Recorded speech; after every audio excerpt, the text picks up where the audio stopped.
Umarangkada na nga itong bagong modern jeep ng Mimaropa Transport Cooperative na may rutang Udyungan via San Agustin hanggang Santa Maria at vice versa dito sa Isla ng Tablas. Kaya sa bidyong ito ay itatry nating sumakay dito sa kanilang modern jeep at ating aalamin kung sulit nga ba ang bayad dito sa modern jeep ng Mimaropa. Kaya tara, samahan niyo ako sa ating vlog today. Let's go!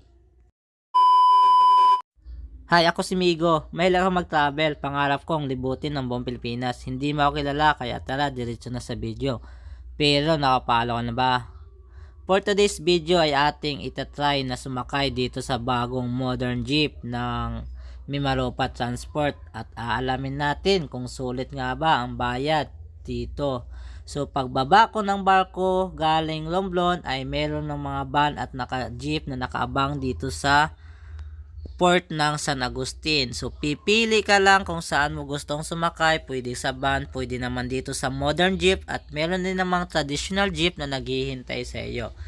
Kaya lang, priority nila yung mga taong mga pasaherong may ticket na. Kaya kung gusto mo nang walang hassle, doon ka pa lang sa Romblon ay kumuha ka na ng ticket para diretso pagbaba mo ay sasakay ka na lang. Sa aking time ngayon, sa aking experience ngayon ay wala akong ticket. Kaya naghintay tayo na mapuno muna at makasakay yung mga may ticket.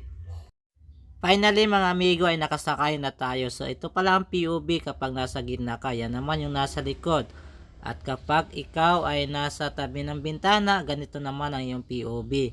Good thing dito mga amigo ay meron itong CCTV sa loob, sa harap at sa likod. Kaya madadama mong safe ang biyahe mo. Eksakto 1:09 pala tayo umalis ng San Agustin. Kaya tatanungin natin, alamin natin kung ilang oras hanggang biyahe ng Udyungan. So air condition pala ito mga amigo, kaya hindi ka talaga mainitan dito sa loob ng jeep. Ganito ang POV mo kapag nakaupo ka sa gitna mga amigo. Ganito naman ang POV mo pag nakaupo ka sa tabi ng bintana. Sa mga gusto palang mag-booking at kung paano makontak at sumakay dito sa modern jeep ni Mimaropa, ilalagay ko ang details sa comment section para sa gustong bumili ng ticket at para sa mga oras at iba pang impormasyon ng kanilang ruta mga amigo. Makalipas ang ilang minuto, narating na namin ang bayan ng Calatrava. At sa kagandahan dito sa sumakay ay sa modern jeep ay may free wifi. Kaya lang mayroong mga lugar na wala ring signal. Kaya ngayon ay aking susubukan kung talagang gumagana itong kanilang free wifi at kung gaano kalakas ang internet speed.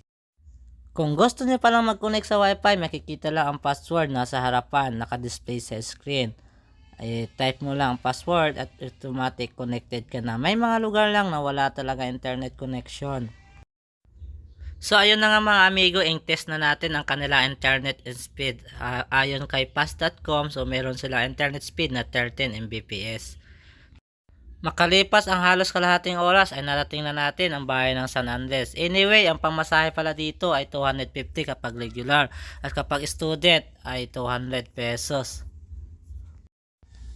Isa pa sa kagandahang sumakay dito sa modern jeep ng Mimaropa Transport ay dumadaan sila ng pier ng Udyungan. Kaya kung may mga pasaherong pupunta ng Manila or Batangas o di kaya Mindoro ay ihatid kanila diretso dito sa pier. At sa aking experience nga mga amigo, dumaan kami dito sa port ng Udyungan. At ayan, nakita natin ang mga barko na pupunta Mindoro at Batangas. Finally, after isang oras ay narating na natin ang bayan ng Udyungan mga amigo. At kung tatanungin nyo ako kung sulit nga ba ang pagsakay dito sa modern jeep ng Mimaropa Transport, sa aking experience ay napakasulit at very convenient at comfortable. Sulit na sulit ang iyong binayad, talagang maganda ang iyong biyahe at talagang makakatulog ka sa iyong biyahe. Ikaw, gusto nyo bang sumakay dito sa modern jeep ng Mimaropa Transport? Mag-comment na sa ibaba at sa gustong mag-booking, ilalagay ko ang details sa comment section. Sa muli, hanggang dito na lang. Bye-bye!